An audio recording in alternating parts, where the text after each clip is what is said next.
Okay, so we start with Mac and Cheese. They're waiting by the door, and Cheese says, "Did you hear that?" Ah, okay. He's got good ears, as most dogs do. And then Mac says, "It's that man again." Mac knows what the sound is. He says, "It's that man again." Okay. So which man? And I guess this man comes quite often. Well, it's because they're saying it's him again. Again, it's the mailman who would come often. Of course. And he is sliding some mail through the slot or the hole in the door. But Cheese doesn't know what the mailman does or the fact that this is just a letter coming in through the door. Cheese is a little nervous right now and says he's trying to come in. Oh no! Maybe he's trying to rob the house and steal things. Goodness. So Mac wants to be a good dog, a good guard dog, and Mac says, "Let's scare him away." Yeah, good idea. So scare is a verb and it means to do something to make them feel scared or afraid. And you scare someone to make them leave or make them do what you want. So how do they scare him? Well, what they do is they decide to bark very, very loudly. That's that sort of shouting or yelling, woof, woof, woof, that kind of sound that dogs make that, yes, can scare people, but not so much when you're on the other side of a door. Yeah. Okay, so a new scene now. Mac and Cheese, they're lying on the floor. They're pretty bored. There's nothing going on. So Cheese says, "Do you want to go outside?"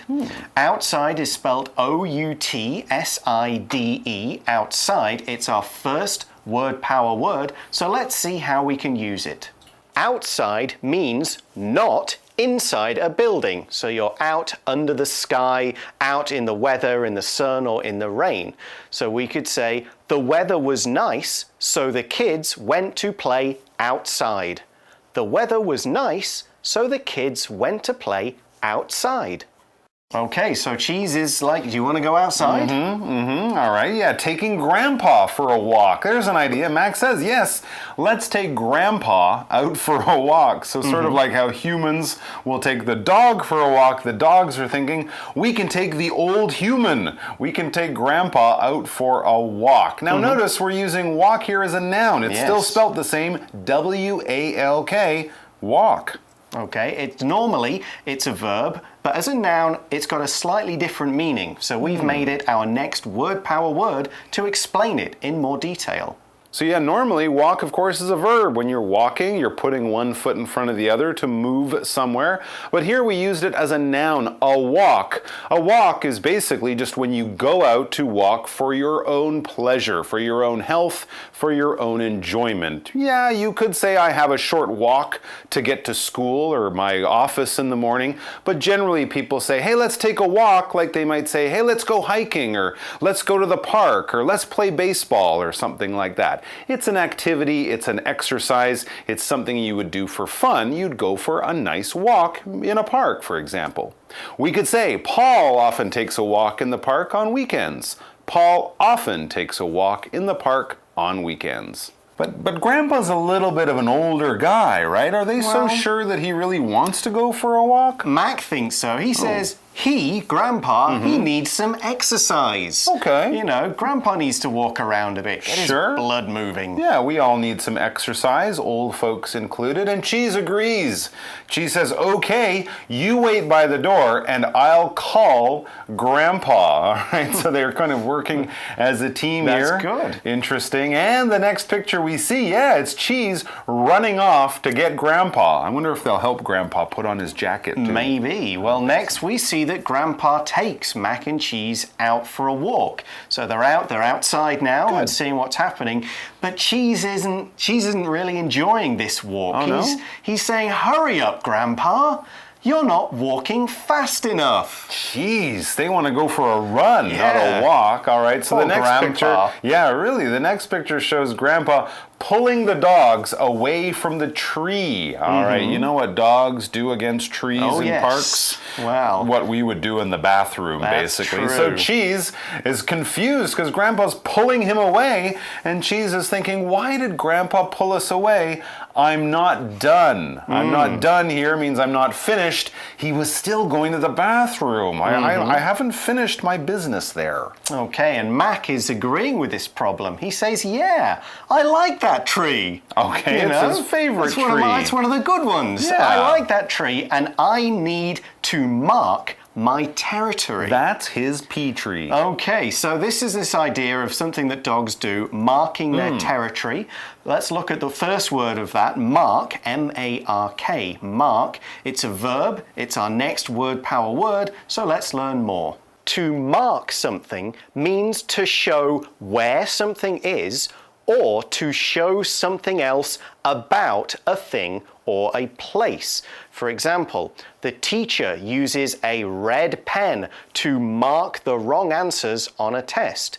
The teacher uses a red pen to mark the wrong answers on a test. Okay, so the dogs are marking the tree. They're using their pee. You know, let's be fair about it. That's what they do. And they're using their pee to mark the tree as their territory. That's what does right. that mean? Territory is a big long word, so we'll spell it T-E-R-R-I-T-O-R-Y.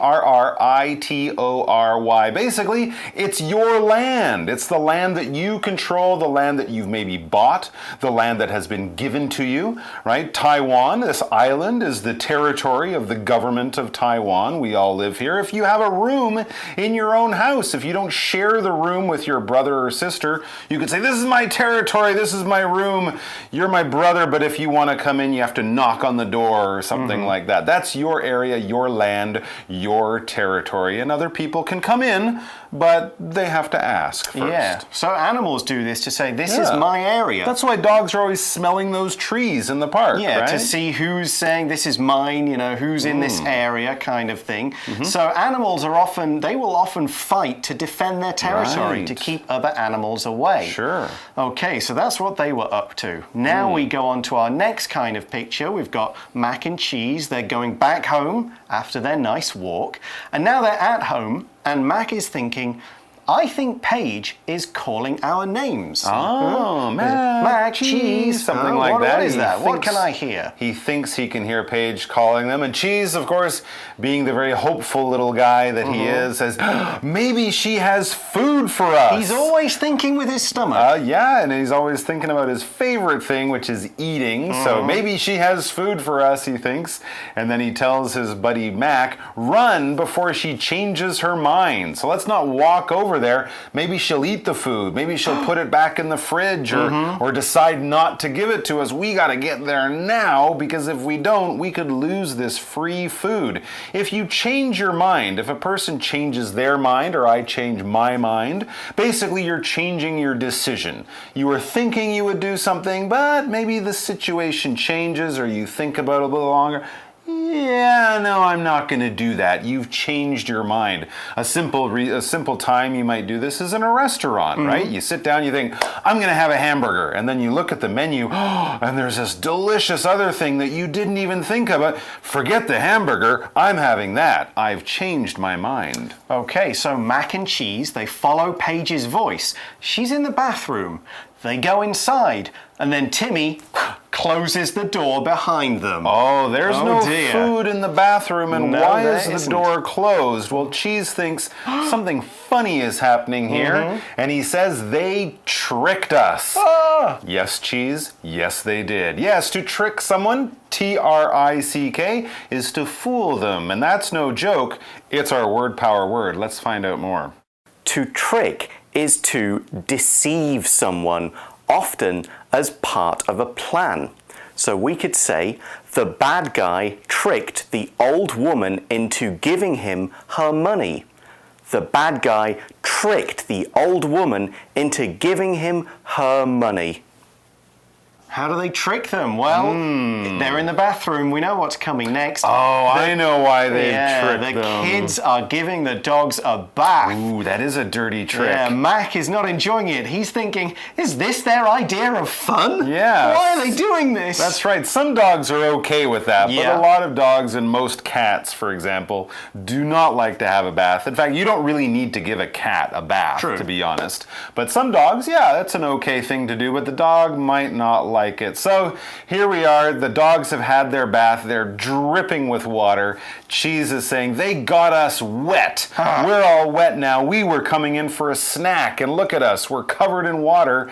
He says, we have to get them back. If you get someone back, it's like getting revenge on someone. They do something bad to you, so then you want to do something bad back to them, all right? If it's an evil act, of course, that's very wrong. But if your friend tricks you for April Fool's Day, that would be okay. You could get them back and give them a taste of their own medicine. Yep, and they do this by shaking themselves to get the kids wet. Shake back and forth. You know, water goes when everywhere. Dogs do that, and the kids will get wet too. So that's how this article ends. We're not quite finished though, because it's time now for our wrap-up.